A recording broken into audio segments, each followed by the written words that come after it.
Welcome to today's session of the Overview webinar series. My name is Dimple and I'm the servant leader at INDICA Courses, a pioneering INDICA EdTech enterprise in the Indian knowledge systems domain. We create and curate online courses across multiple IKS disciplines for lifelong learners who share our belief in the transformative power of timeless indigenous wisdom. We are one of the 7 platforms created by Indic Academy or INDICA in the service of Indian knowledge systems.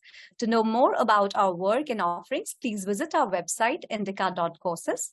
A cursory glance at our catalog shall reveal a plethora of courses across various streams of knowledge open for enrollment.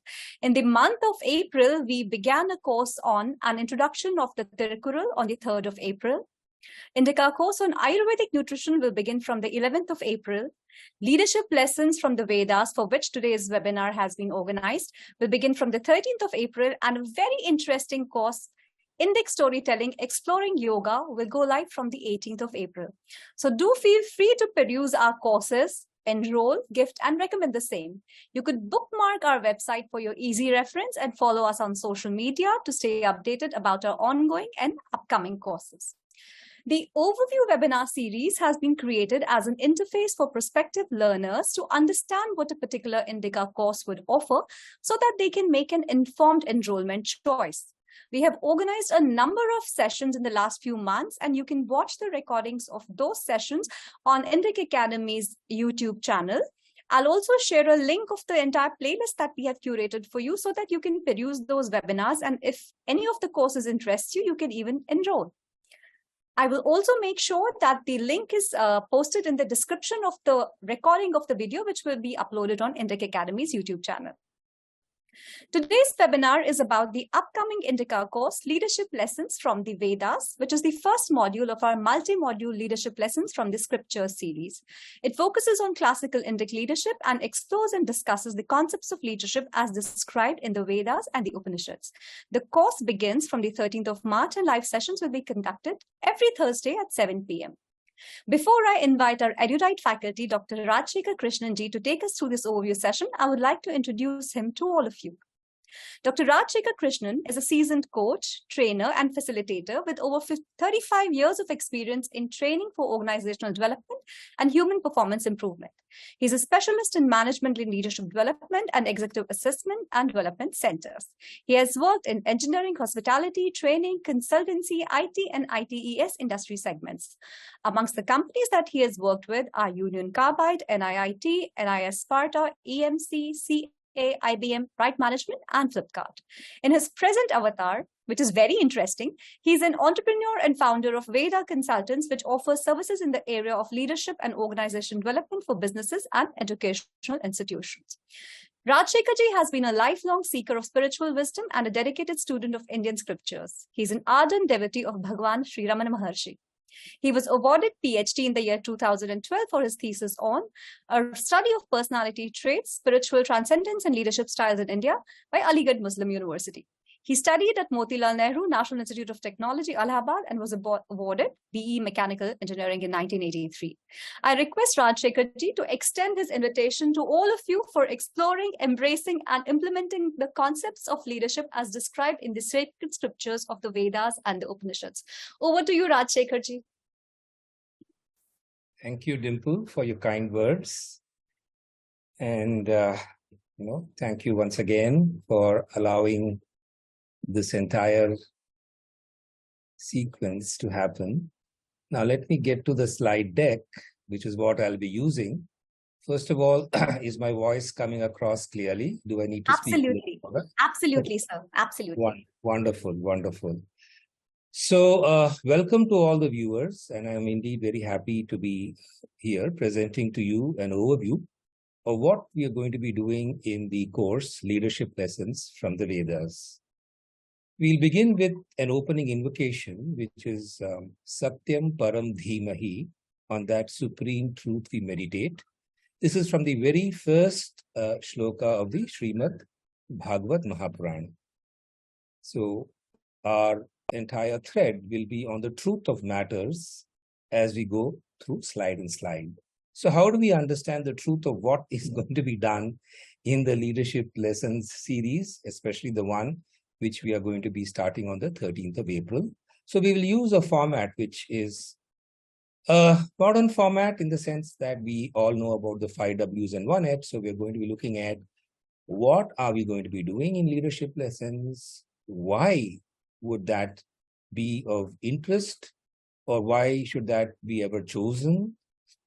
Then having understood that, we look at how will we go about doing it and who, which will be a little bit about myself and my background. Of course, Dimple ji has kindly introduced me, but a few points would make some relevance.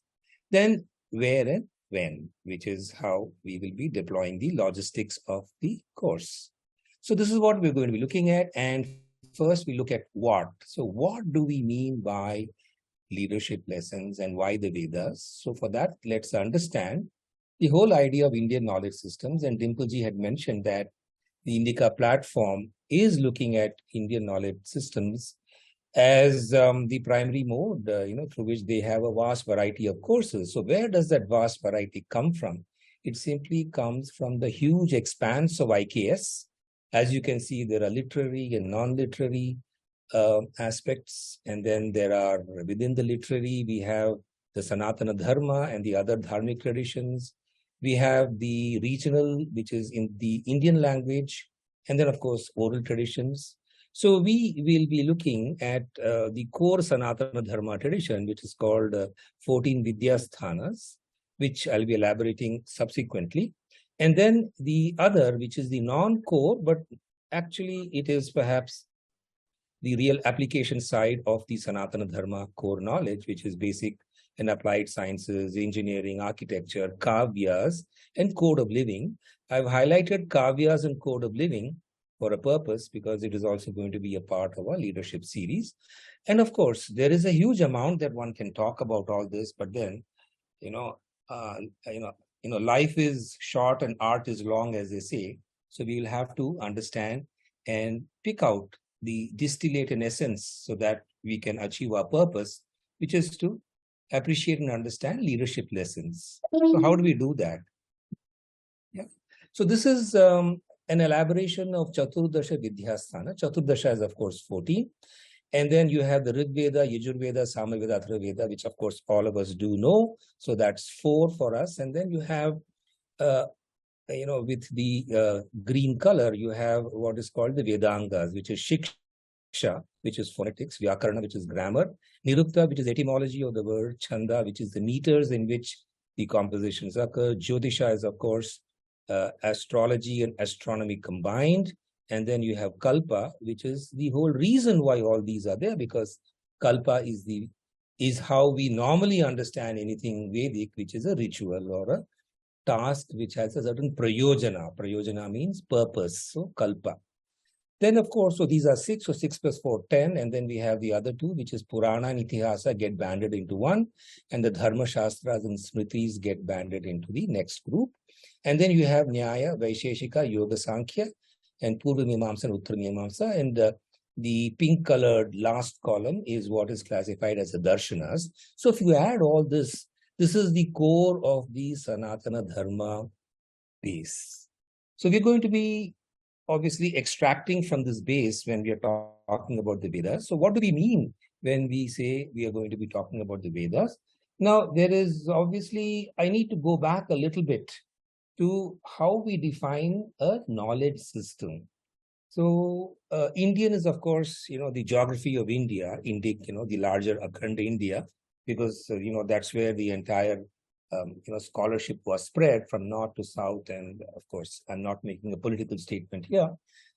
But then Indian is what we mean by that. Knowledge is, of course, the application of wisdom, the application of observation, the application of intelligence to certain purposes. And system means that there is a very clear systematic classification. Of course, I'm using the word systematic once again, but an organized, a hierarchical, a way of understanding which stands the test of scrutiny and is very, very symbolic of the logic of what you're doing. So the Vedas have been, broadly classified into the mantra and the Brahmana. But the Brahmana itself, is conventionally divided into Brahmana, Aryanaka, and Upanishad.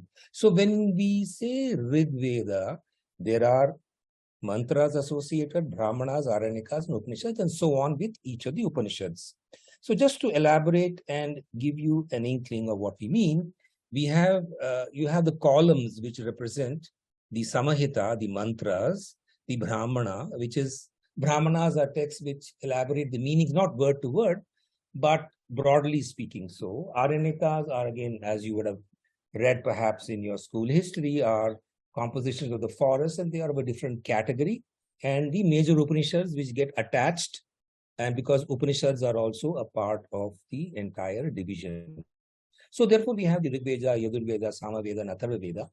And the proposition that we have in mind when we talk about doing leadership lessons from the Vedas is to look at the Samahita part and the major Upanishad part. That's what we're looking at, because they are all Veda, though we normally look at Upanishads, and Upanishads have been extensively commented upon. But the Rig Veda, the Samahita part of it, is usually something that we associate with rituals, but has not been explored. So, and we will not be looking at the Samaveda, because Samaveda, you'll be, of course, as many of you would know, is a very, very rhythmic, musical, and cadenced way of chanting the Vedas, and most of them are from the Rig Veda. So it's a cadence chanting of the Rig Veda, and therefore more to learn in terms of chanting. And since there are only 75 unique mantras there, we will be, for the purposes of this session, the leadership series, we will be ignoring the Samaveda. So with that having been said, let me now take you through the other aspect of my background, which is that of leaders and leadership development. So you find here that when leadership, of course, has become important, because we in the modern society are a society of organizations, a society where organizations and institutions are the way in which we identify ourselves. They are the new markers of our identity. And therefore, this institution or organization has to be led, and the leading or the managing of that is what is a modern phenomenon. It's kind of percolated through, and we identify ourselves as where we have worked first these days than the kind of social background we come from. And therefore, in the process of understanding organizations and how they are managed, there are various ways in which the entire leadership has been understood. Of course, I've listed about 17 of them, which is from the Handbook of Leadership, which is a very, very, very, very relevant encyclopedia, so to speak, for leadership development professionals. And I've been in the area of leadership development for many, many years. So these are the various. I'm not going through each one of them. You can, as you run your eyes down the columns, you can see that there are various ways in which leadership is being understood in its various aspects with the complexity of modern society. And another way, and this is just one exploration, the other exploration is in terms of the traits of a leader, the skills of a leader, the styles of a leader, situational leadership. And of course, you have, researchers coming up with newer variations and combinations: servant leadership, ethical leadership, full range leadership, spiritual leadership, authentic leadership. So this is what gets, blasted onto us as we are members of modern multinationals, or as the training departments of our HR functions struggle to get more leaders to man leadership positions as organizations grow. So this being the case, what is the current situation? The current situation, at least that I have highlighted to you, is that there is a lot of ancient wisdom that seemingly is available. And why do I say ancient wisdom in the context of leadership? Because after all, we are a 5,000-year-old civilization, continuously surviving civilization, continuously growing civilization, except for some patches of a few centuries. And therefore, while we may not have designated leadership, definitely, as they say, a society without vision or a people without vision perish. So definitely there would have been a vision and leadership that would have guided the Indian society, which I'm putting together as ancient wisdom. And of course, The previous two slides highlighted modern leadership studies, but I'm sure that we are all in agreement of the fact that while modern leadership studies may be there as a framework, yet we find so many scandals, financial lapses, ethical lapses, moral lapses, that one can hardly say that the leadership studies have contributed to excellence in leadership. They may have contributed to understanding, but what's the use of understanding if it does not lead to better leadership? And therefore, I would believe there's a case to fall back upon ancient wisdom to understand and to see whether this gap can be plugged. So that is perhaps the reason why we are looking at a leadership series, though I've not fully answered the why. I'll be coming to the why part of it. So what? So what is this ancient wisdom and how are we planning to structure it? The leadership series is, of course, has got three prongs. The leadership lessons from the Vedas, which from the exposition earlier on, you understand is the Veda Samahita, which is the mantras, and the Upanishads, which are the 11 Upanishads, the primary ones. Of course, in terms of Upanishads, I had not elaborated. There are 108 to 112. And of course, if you read deeper, many of the Upanishads also seem to have got lost. But we will not be focusing on all of them. We'll be focusing on the ones that have been commented upon by Shankaracharya, Adi Shankaracharya, which are deemed to be the important ones. Then we have leadership lessons from the Puranas, which is going to be the next series that I will be articulating and talking about subsequently. And they are the 18 Mahapuranas, as you would know. They are also, if you would recall, a part of the 14 Vidyasthanas or Chaudadasha Vidyasthanas. Then we have leadership lessons from the Shastras, which are broadly the Itihasa, Dharma Shastra, Artha Shastra, Niti Shastra, and Kavya. And Niti Shastra is what I highlighted as code of living, if you would recall. And Kavya is literature. I'm looking at Kalidasa. So again, what we have is therefore a leadership series based on the Chaturdasha Vidyasthana, which is the traditional Sanatana Dharma core. And we are going to be looking at that wisdom to see whether that wisdom, which is the received wisdom, and I'm using this phrase deliberately, of 5,000 years of the culture. So why do we have to do this is the question. And we can look at the aspect of this ancient knowledge, first of all, being our identity. I think there is a lot of, current debate on, whether you are Indian, whether you are Indic, whether you are Hindu, whether you are a Sanatana Dharmi, and so on and so forth. But then I think the identity is based on a certain amount of knowledge rather than the outer nama and rupa, as we say. Nama and rupa in our philosophical tradition are always something which is mithya. It does not last forever. But our identity is based on our ancient wisdom, our culture, which is the popular way in which that ancient wisdom gets deployed. In the way we live, in the way we eat, in the way we communicate with each other, in the way we have trade and commerce. And this received wisdom also has economic value because you know that there are a number of things from our Ayurvedic tradition, from our mathematical tradition, from many traditions of agriculture, which have been patented by the powers that be. And we are still unaware of this wisdom because it is trapped in a lot of palm leaf manuscripts, which are there with some of the manuscript missions, which the government of India has.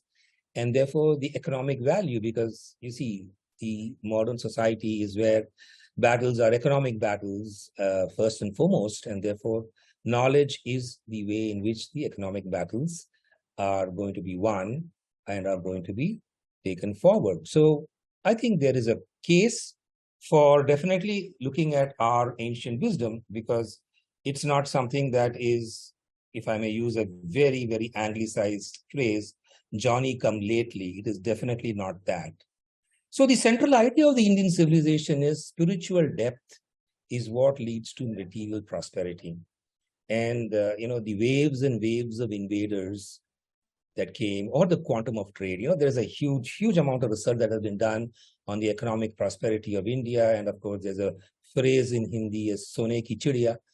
And the reason why so many European nations were very keen to find a route to India was because of the material prosperity, but that material prosperity came from the spiritual depth.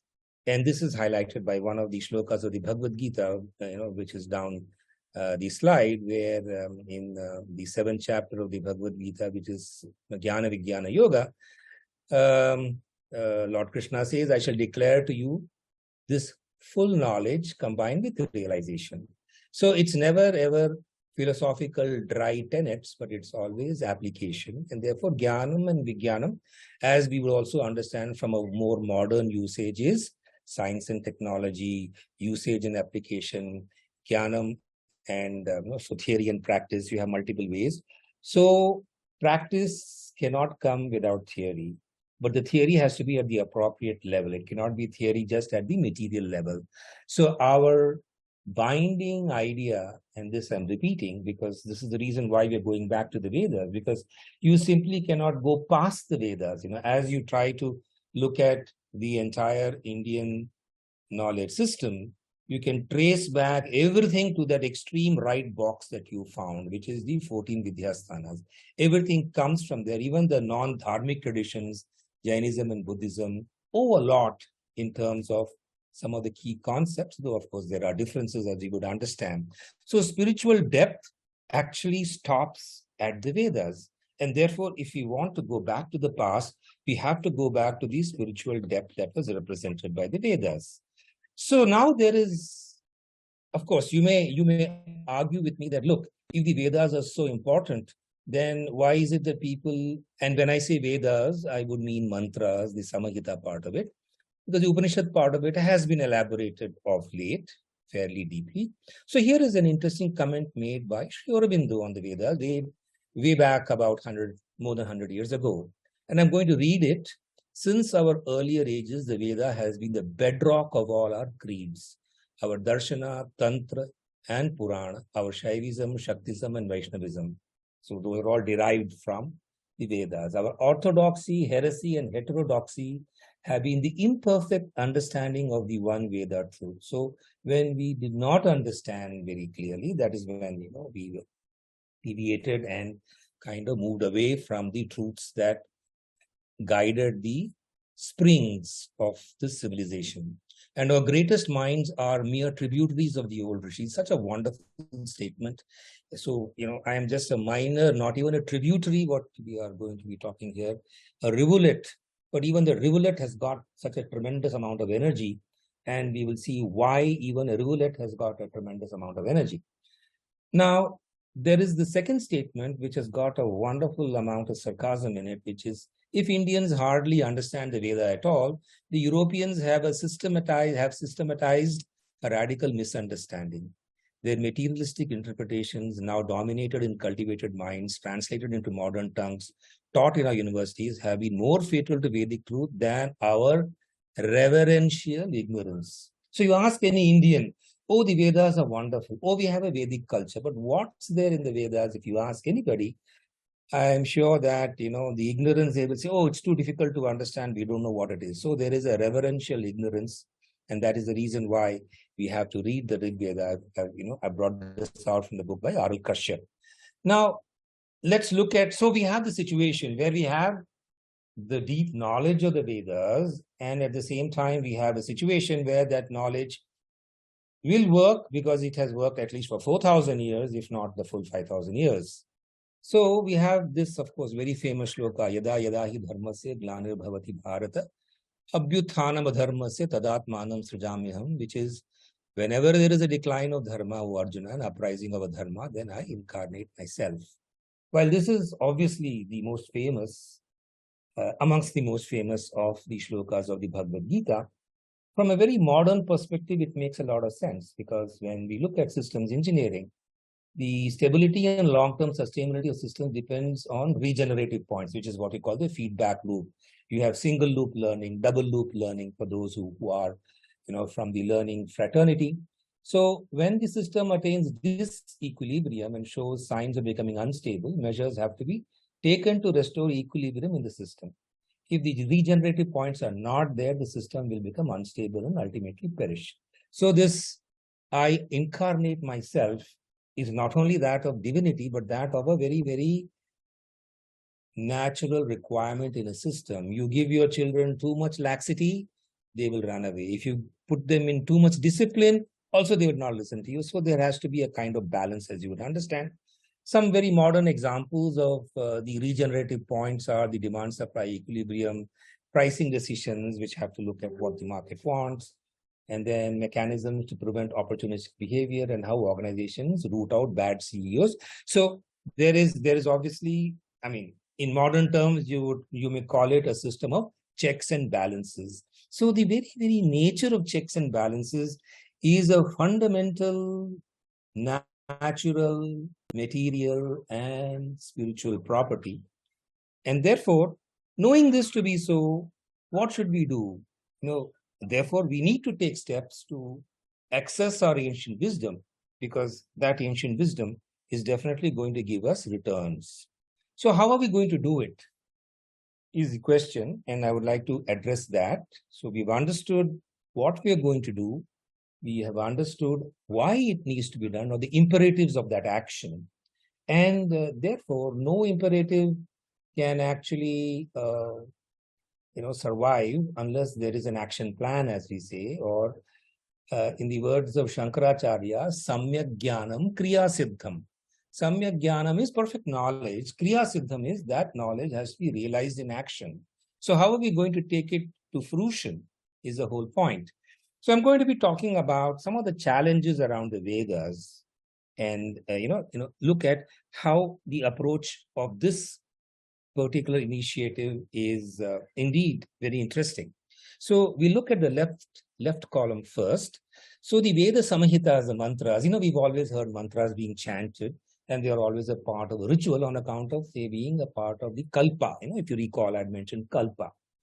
Now, interestingly, the Veda Samhitas, the mantras, the Upanishads have been commented upon, the Brahmanas and Aranyakas not really commented upon, but the Samhitas, which are actually the driving forces of the entire, that's the focal point. Everything expands out from there, because Upanishads are also called Vedanta. They are found towards the end of the Vedas. So the core of the Vedas, which are the mantras, are seen to be ritualistic, and interestingly, they were not commented till Sayanacharya, commented in the 14th century, and the choice of his methodology was what is called Purva Mimamsa, which is in terms of understanding the meaning to the extent that my kalpa or my ritual is fructified, is understood, is made very clear.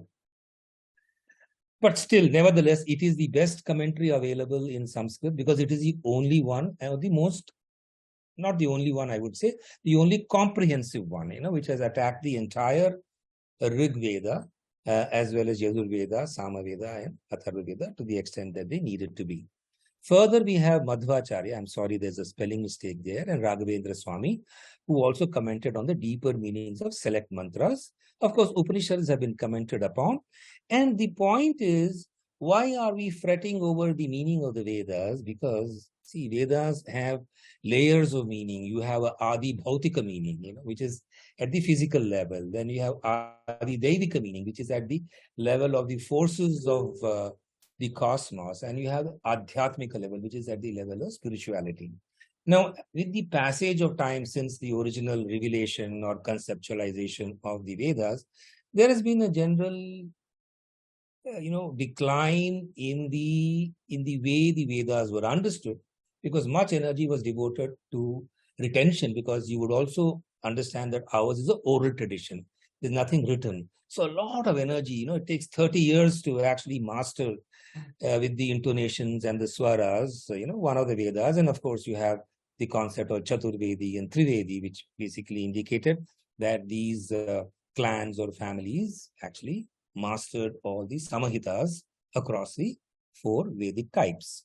So there are layers of meaning to be unpeeled, and so the conclusion of the first challenge part of it is that layers of meaning to be unpeeled, and the only commentary that we seem to have is a little ritualistic, which does not make immediate a modern, I would not say sense, it does not appeal to modern requirements. Okay, so let's look at modern solutions. And I'm looking at modern solutions in terms of how they have translated the Vedas, not in terms of how, they as organizations have deployed them. So you have Swami Dayananda Saraswati, who was first one who said that we must understand the Vedas. And of course, his call was go back to the Vedas. And therefore, his is one of the oldest commentaries in modern times, I would say, that has come down to us. Then you have Sri Aurobindo, who wrote on the secret of the Veda, and his disciple, Sri Kapali Shastri, who translated the first 121 suktas of the Rig Veda, given the certain interpretation methodology of Sri Aurobindo. And Sri Aurobindo was very clear that the civilization could not have been. See, a society keeps those things which are of value to it. If there is no value, then obviously, it will decay over a period of time. So Sri Aurobindo's contention was that if the Vedas have stood the test of time in terms of society devoting time and energy to its survival, then it is our fault that we don't understand what it meant if we do not find any meaning in it now. So those ideas were expounded in the secret of the Vedas. And then, of course, Kapali Shastri took it forward. Now, Professor R.L. Kashyap, who has a very interesting background, he died in November last year. He was awarded the Padma Shri for his contributions to Vedic understanding. So he was a computer scientist, and he, in the early 60s, wrote those algorithms, which are pattern recognition algorithms, which are, of course, now a part of any kind of computer science that, we study.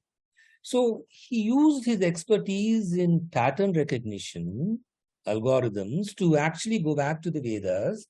And he found out that, look, when one looks at, let us say, Sayanacharya's commentary, you will have multiple meanings assigned and a very, very wide range of meanings. One word cannot have 30 different meanings. And therefore, he was able to identify a certain set of meanings, and therefore that helped simplify the understanding. So we have that modern solution available to us. He's translated the entire Vedic corpus, the mantras, given that, and that is the reason why he was well recognized by the scholars. Then we have Shyam Ghosh, who's a Vedic scholar, who did a sound root analysis for deciphering Veda, and we have other scholars also like Pandit Madhusudan Oja, Devi Chand, Professor J. Kitrika, Ravi Prakash Arya, who's has published his Rigveda Samhita, as well as Pandit Sri Ram Sharma Acharya. So therefore, we have modern solutions which give us the unpeeled meanings of the Rigveda Samhita as well as the other Vedas. So I'll give you an example of what I mean, because it's important to understand. So the very first mandala of the Rig Veda, the very first sukta, and I should put actually 1.1, but of course I've not put the mandala. So 1.1.1, and of course the traditional chant is like this: Agnimile purohitam yagyasya deva ruttujam hotaram ratnadhatamam. And of course, if I simply read it, it is Agnim ile purohitam purah ahitam yagyasya devam ruttujam hotaram ratnadhatamam. Now, Ralph T.H. Griffith. So if you do a Google search for Rig Veda translation, you will find Wilson and Griffith popping up every now and then. And this is the translation of the Western world. I, Lord Agni, the chosen priest, God, minister of sacrifice, the Hotar, lavishest of wealth. Which actually, if I read now, and if this is my first introduction, I would say that the entire Rig Veda is hogwash if the first sukta is to be understood. However, when you look at Indians, seeped in the Indian culture, with obviously a methodology, a system of interpreting it, with relevance to modern sensibilities, because one can also look at Sayanacharya, but as I said, it's a modern solution. Therefore, we have Sri Aurobindo, who says, I adore the flame, the vikar, the divine Ritvik of the sacrifice, the summoner who most founds the ecstasy. Maybe a little cryptic. Now we come to Aral Kashyap, next generation. Agni, I adore, placed in front, Puro Ahitam, the god of Yagya, or sacrifice, Ritvik, or the cosmic power of timing. He is a summoning priest and he activates in human beings the dormant ecstasies excellently. Then you have Shyam Ghosh, who says, I adore the vital energy, which is Agni, that is placed within me and which provides me with the light of intelligence and the fuel needed for all my efforts. When called upon, it unfolds all the best it holds within itself. So we see that there is, such a deep meaning that the first, sukta and the first mantra has. And therefore, can we then look at it from a different perspective? So I'm going to look at it from the leadership perspective, because you have numerous subject areas that can be covered. So looking at it from the perspective of leadership, because we are looking at this as a leadership series and leadership lessons, we have, and of course, you see, the Sanskrit part of it is a very important part of the chanting, but for the moment, for brevity, for the sake of greater clarity, and also the fact that I am not a fully trained Vedic chanter, I must admit. I do know a few of the suktas, but obviously, I have been, engaged in leadership development rather than in Vedic learning. So I will, fully accept my ignorance of the chant and therefore would not want to chant incorrectly. Therefore, looking at the English, we have on the left side, the gods love the persons who work the release to the soma. They do not like the sleeping or the lazy persons. Those who are free from sloth get the rapturous soma. Now, we may have often read soma as something that is from a plant or a creeper, but Dr. R. So when I say Aral K, it is Aral Kashyap's understanding derived from Kapali Shastri and from Sri Aurobindo, that soma is the delight of achievement, delight of the delight of living. There's a phrase in German called Zeitgeist, which is simply the joy of being alive, but in this case it's the joy of achievement. So in modern times you may call it customer delight, but then soma is obtained only by effort and not by sloth. Okay, so it's a wonderful sort of demonstration of the action requirement for a leader. Then we have a sense of urgency, and of course I'm going away from the Sanskrit totally here. O Aditya, which is cosmic Agni, hasten to us while we are yet living before our death. O hearer of our calls, where are you? So it's not that you are otherworldly and you're waiting for something to happen in your next janma.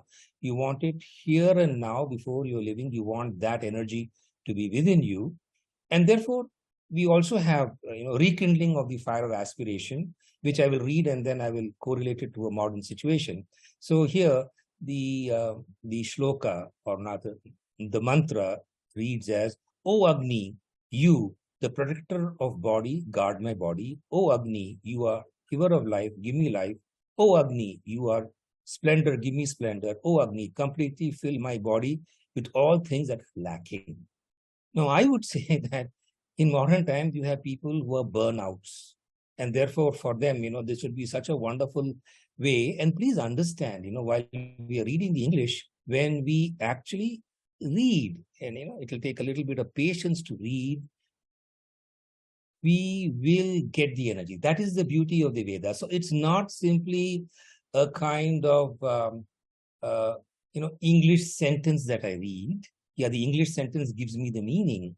But then when we are actually reading through, of course, lovely if we can chant, but even if we read through, we will realize the power not only of Sanskrit, but the Vedic composition that it is, the Vedic regulation that is. So this is wonderful for someone who's had a burnout. Then let me go to the next set of examples. So you have progress. So what is progress? When the worshipper climbs from peak to peak, he realizes the progress that is yet to be achieved because there are further peaks. Then Indra awakens in him the purpose of the journey. he manifests with his group to aid. So the group of Indra. So who is this Indra? Is it the king of gods as we normally understand? No. So we have a comment from Shyam Ghosh. While Agni is eulogized as the cosmic energy implanted in man, Indra represents the intelligent ingredient of the same energy. He's also the lord of the divine mind in action, and therefore Indra is the lord of Indriya. Indriya, you would know, means sense organ. So the mind, basically, the mind in you has to be inspired by Indra, and therefore when you, as the limited human being with the limited Indra, keep performing your duty, you progress, and at a point in time, energies come to save you. Of course, I'll not repeat what a very famous movie dialogue said. You'll understand, the forces of the universe come to save you. Okay, now we have something about knowledge. O fire of life, Agni, may more and more of knowledge of all the worlds come and move into us. May you unite all those with our thoughts. You glow so all that divine knowledge gets permeated into our thoughts and feel the bioproducts formed in our body, making all those praiseworthy. So our outputs become obviously sharper, clearer, focused when Agni grants us the ability to understand more. And of course, this also speaks about the fact that seeking of knowledge has to be continuous and therefore cannot really be terminated at any point in time. So this is the how. So I'm going to explain the how. So these are examples of the reinterpreted, re-energized, recalibrated meanings of the mantras, where the meaning is unpeeled, and having unpeeled them, we are looking at it from the lens of leadership. You can look at it from multiple lenses. So the what, why, and how is the homework that I do. And the session format that is going to be there. So the question is how, right? Samyak Jnanam, we have the Jnanam now, Kriya Siddham. So how do I transfer the knowledge from whatever research I've done or homework I've done to you? The way we do it is, in each session, which is going to be of 60 minutes duration, we'll have a quick overview of the particular Veda. Then we'll have leadership episodes and principles like you saw in the previous 3 slides for 40 minutes. Then we will relate it all back to the 21st century, which is the century we are living in, to our current political, business, professional, personal scenarios. And then, I love interactions, I love Q&A, and we will have time, seeing my progress through the slide deck for Q&A. So we will have an interaction with the participants, those of you who sign up and become a part of this entire wonderful journey. To look at, what does it mean for you? What's in it for me is the way in which, modern training professionals look at making the programs they conduct relevant to the needs of the individual.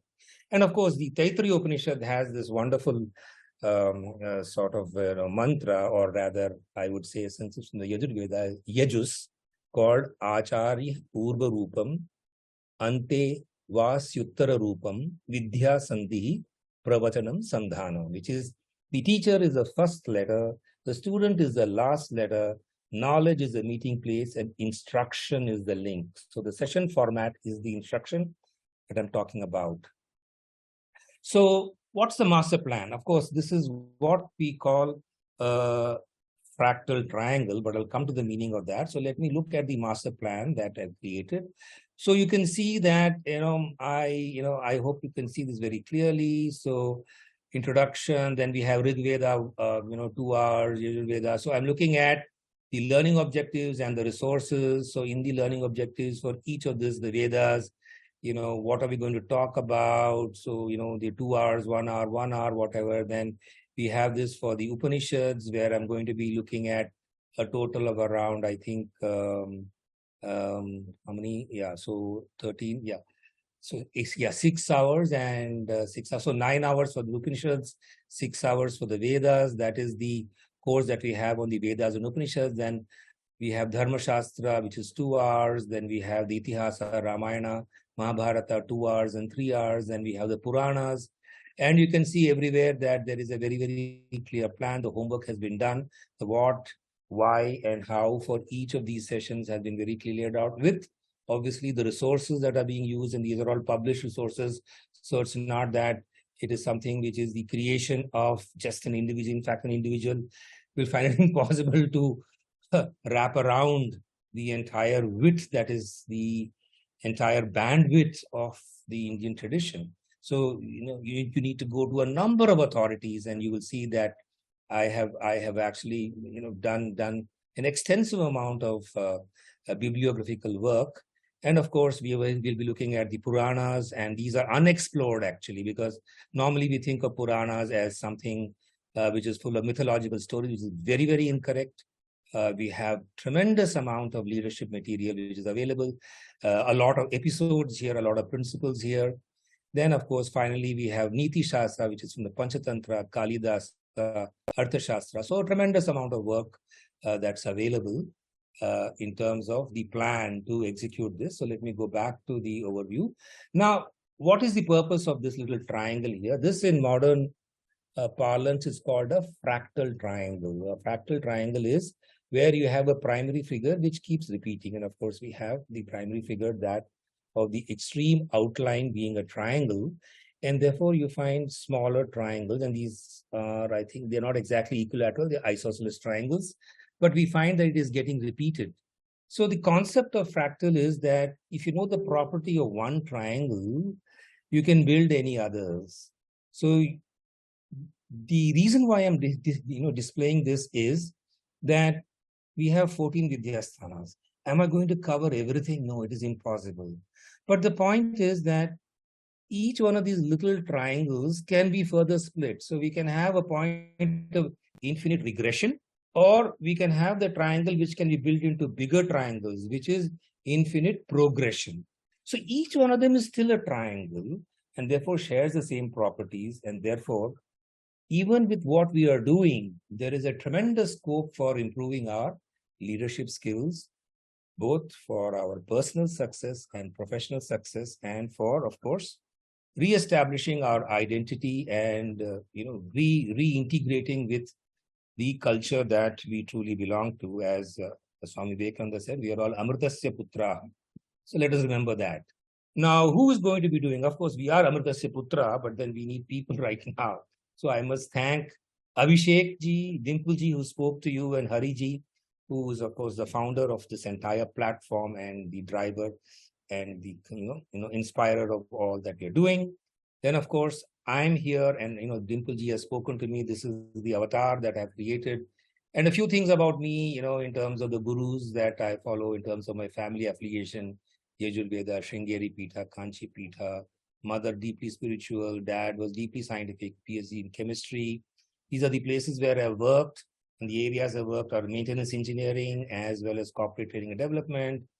I'm a member of the International Leadership Association, the NHRD, and IMA, if you would be interested. But the true person behind all this is Agni, which is the will of the cosmos, who has deigned to bring us all together this occasion and has given the mental energy to look at the master plan, given all the people the wherewithal to come together like this.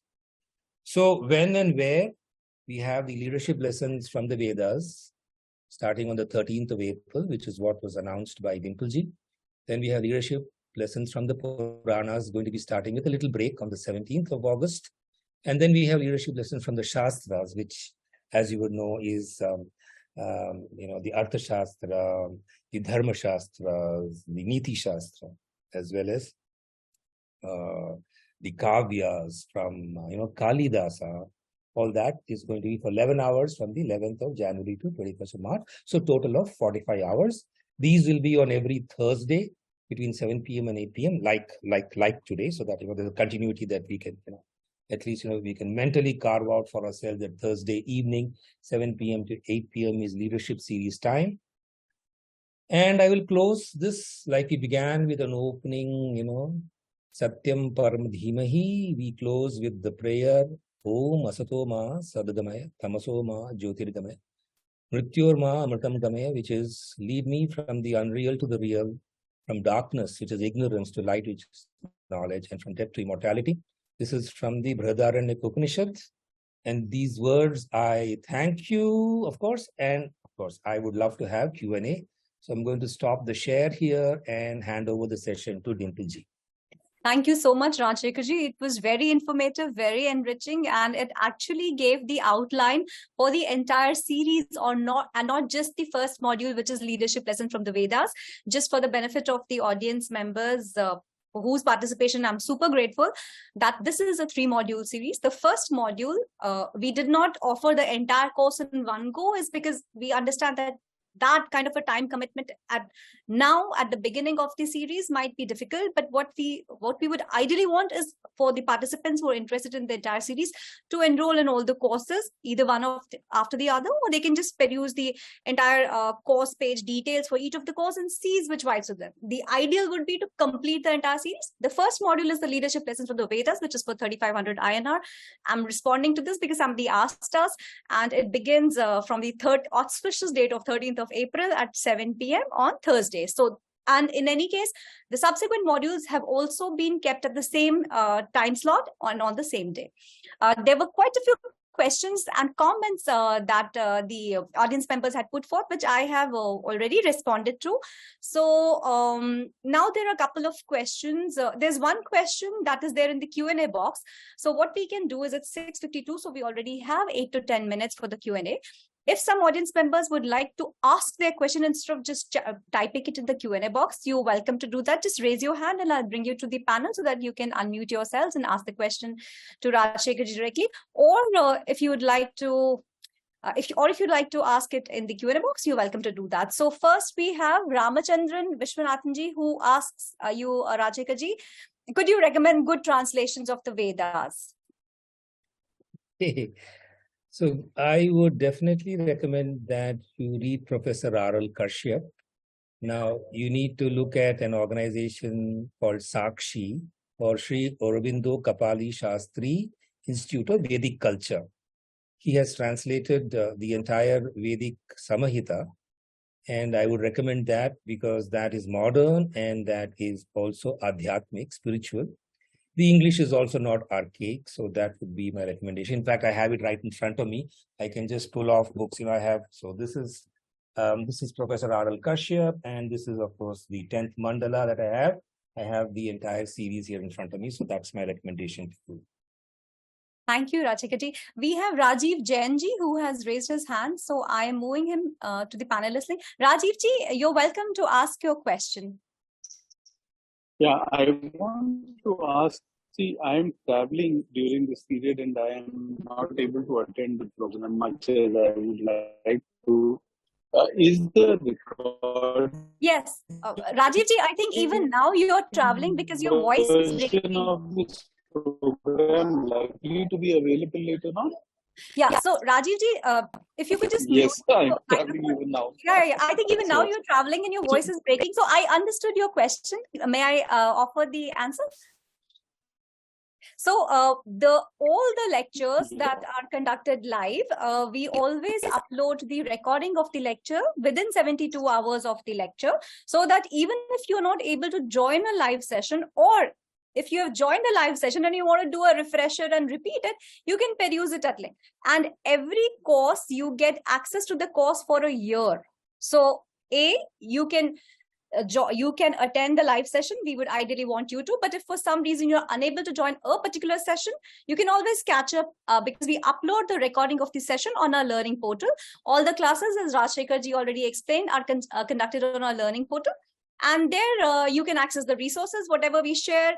You'll have to, if there are assignments, if there are quizzes, everything has to be done from there. So yes, the answer is, even if you're traveling, you will not be left behind. And there's a discussion forum on which you can post your comments, queries, and questions. So for example, if you couldn't attend, say, I hope that doesn't happen, but if you're not able to attend, say, 27th of April session, but you have some questions or comments or queries about it, you can post it to the discussion forum. So Raj Shekharji, depending on his time availability, might address it either in the subsequent live session or even resolve your query on the discussion portal itself. Is there something else you would like to ask, Rajiv ji?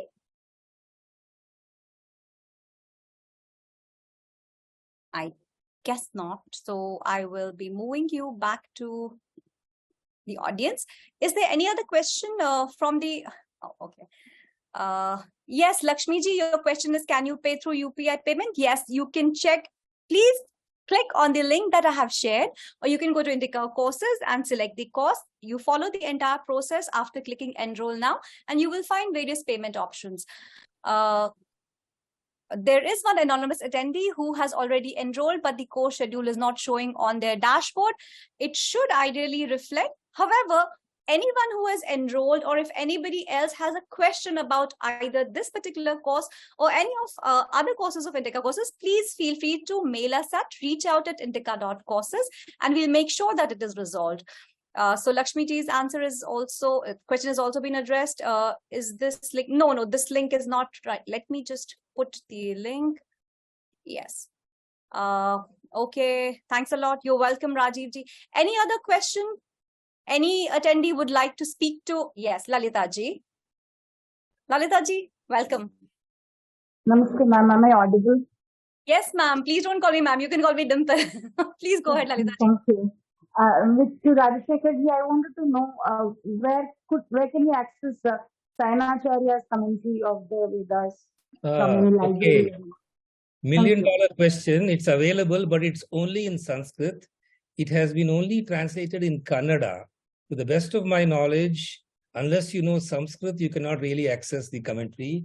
In fact, I do have a commentary here, but you'll have to break your head to Sanskrit. It's available.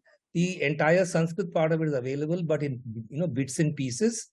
The Maharaja of Mysore had it translated into Kannada, and there are 60 volumes which are available in the Mysore Maharaja's palace.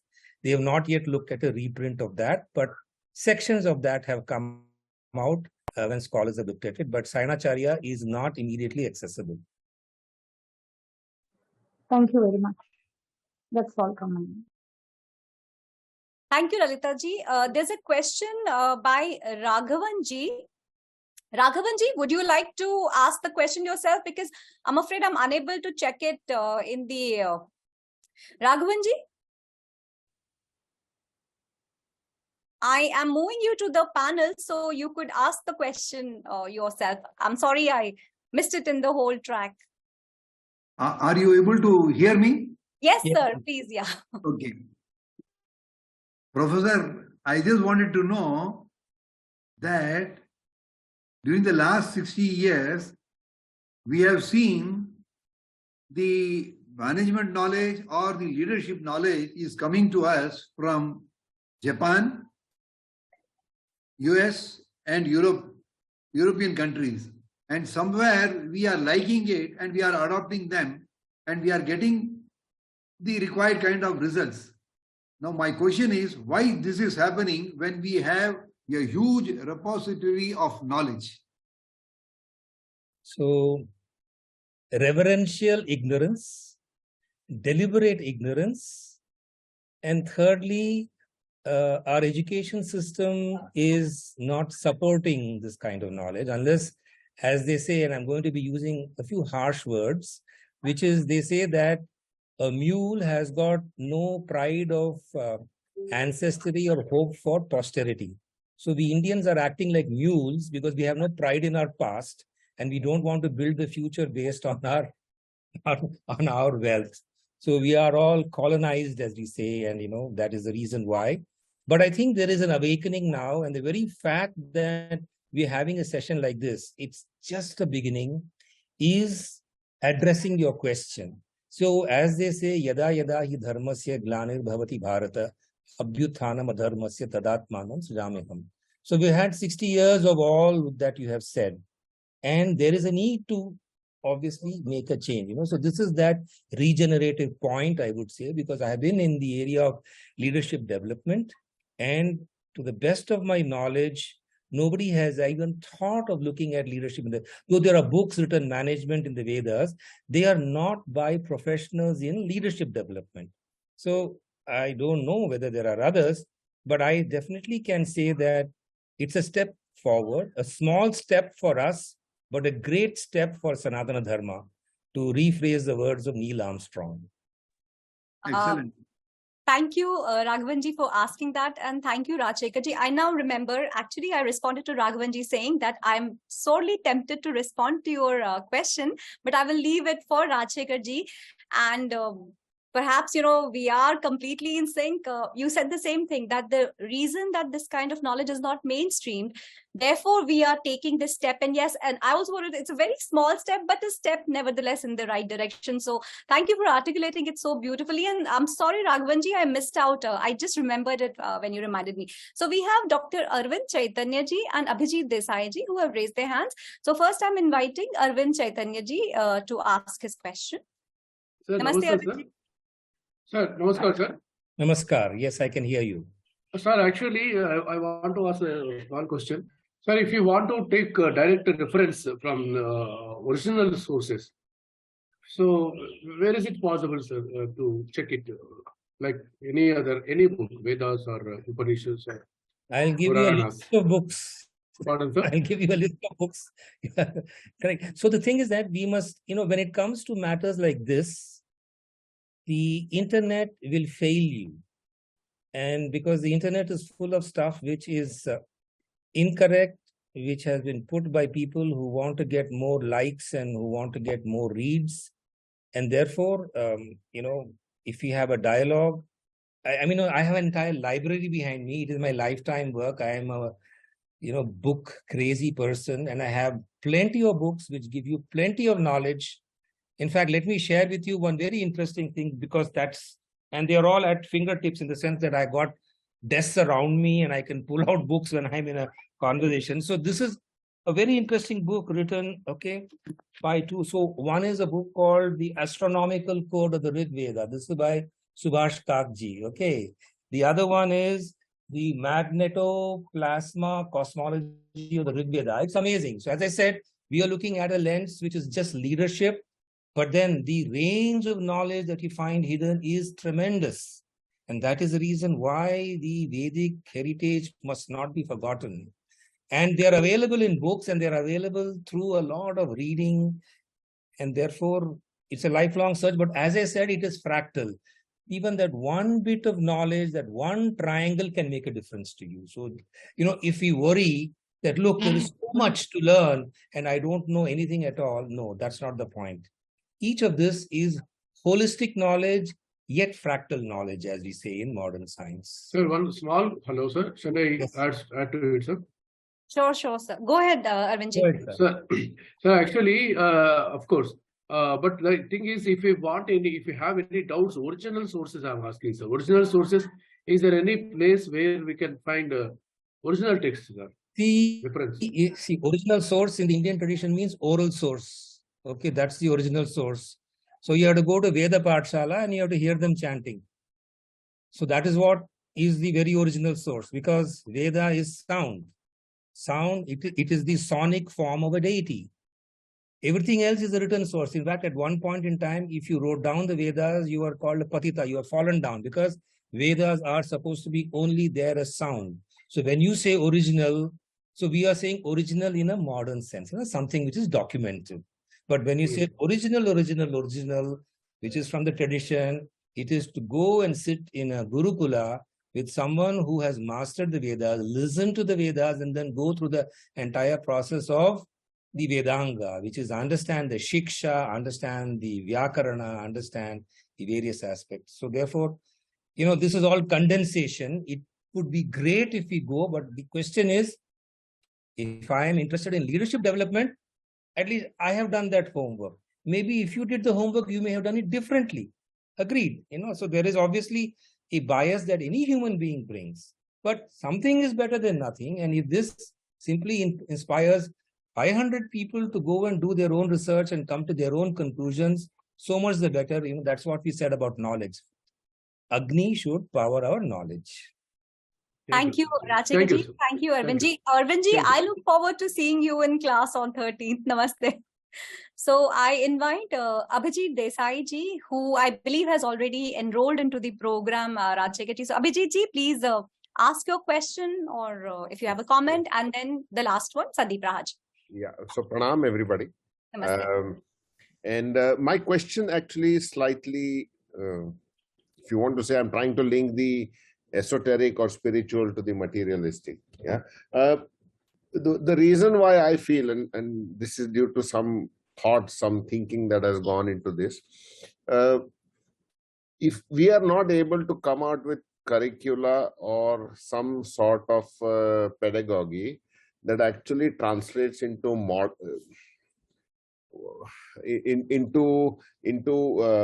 skills required for modern jobs, I think that is where if something like these courses or some sort of curricula can be developed, I think some of the problems that Rajshekar-ji alluded to possibly can be addressed. Just a thought, and I would love to have your opinion on that. Yeah, absolutely. So I would say that India has scholars, but it has to be downstreamed, right? So we have to downstream this knowledge. There's a lot available. And you have Mahapandits, Mahamopadhyayas, who nearly are at the level 5,000 years ago, but they sit in pockets. They are not available. Their language will not be understood. So you need intermediaries. So I am an intermediary. I'm a middleman. I'm very clear. I'm not a, Sanskrit Pandit, but I understand the Panditry. Okay, I understand the level of ignorance of the common person. So you need people more in this genre who will be able to understand what, not misrepresent that understanding. Of course, you have to be spiritual yourself. Without being spiritual, you will not even get the gist of what they are saying. And then you have to purvey it down, which is what I'm trying to do. And therefore, the methodology that you're seeing is on account of me developing skills in leaders. I have been in the modern multinational world of IBM and CEA and all these computer companies, where deployment of knowledge and learning objectives are what a teacher lives and dies by. Unless I have a learning objective, and unless my student says that he has understood or she has understood, I don't really survive as a trainer. So I'm using those methodologies here, and this is perhaps the first time. It's not definitely traditional, because if you were to learn this traditional, you would start with Agnimile Purohitam, and then you'll go down the entire corpus before you even come to the meaning. So therefore, we are trying to make a change, having understood the strength and the weakness of the past system. The strength of the previous system is that since ours is an oral society, everything has to be first, packed into the head. Right. Now we are not, so we have documentation, and therefore, once you are documented, methodologies of deployment are easier, as you all understand. And I'm sure that your own professional background would say, document the policy before it can be deployed. So that's all we're doing. Correct. So, sorry, just one rejoinder or some addition to that. Essentially, what I was trying to say is connect knowledge to jobs, to money. I think that is where the proliferation will happen. Somewhere, I think, while I understand that there You're right. You're perfectly right, sir. You're perfectly right. We have to begin somewhere. So we have to look at how to deploy this at an intellectual level, at vocational level. See, all this was there. So this is what was a part of the Indian culture. You see, it was never formally done. I mean, I could go on this, but I'll stop. Right. So we do it in a modern format. I'm fully with you, in full agreement with you. Thank you so much, sir. Thank you, Dimpalji. Thank you, Abhijit ji, for actually bringing that point on. I might use it as a segue. I don't want to deviate from the current topic, which is the overview of our leadership lesson from the Vedas INDICA course. But at INDICA, I'm seeing some of the familiar faces, so some of you might be aware of what Indic Academy or INDICA stands for. And here we believe in embodied scholarship. The faculty that we have, the creme de la creme, subject matter experts from across the globe, but there's an element of Shraddha, Bhakti, and the ability to contemporize what is. So yes, integration of the ancient wisdom with modern education has been lacking in our formal education system, and therefore the need for platforms or institutions or organizations like INDICA, Indic Academy, or INDICA courses. So till the time the mainstreaming or the integration doesn't actually happen at a larger scale, though we do have the AICTE, IKS division working in that field. It's early years, but they are doing a lot of work, of course. So our job is also like not an intermediary. We're just an interlocutor. We are a platform wherein professionals can tap into the wisdom that is there in our ancient texts. For example, I'm just, as I said, I don't want to really deviate, but, we curated courses like Indic Psychology. We curated a course of Indic Cultural Anthropology. We curated a course on Indic Research Methodology, Indic Method of Thesis Construction.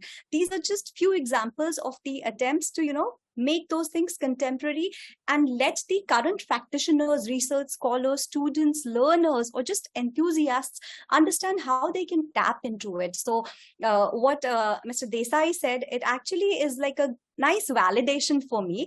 Now we have only time left for 2 questions. Sandeep Rahaji has raised his hand for a long time. I'll bring him to the panel so that he may ask his question. And there's one more comment and a question from Prasoon. So one second. Sandeep ji, welcome. Please feel free to unmute yourself and ask your question. Can you hear me? Yes, sir. Okay. Sandeep Raji, namaskar. I have got very little knowledge of Vedas, and I will say I'm totally ignorant. But only thing I would like to ask that I know Vedas are thousands and thousands of years older than almost all religions in the world. But does Vedas have anything about how to relate with other religions? Yeah, so it says, so there's a very famous shloka, Ano Bhadra Kritavantu Vishwataha, which is let knowledge come to me from all sides. So while that may not be a direct statement of the way we would like it to be articulated, there is no, all knowledge was regarded as universal. And therefore, that is the reason why India was a very, very welcoming culture. You see, we welcomed everyone who came because we welcomed the knowledge they brought in.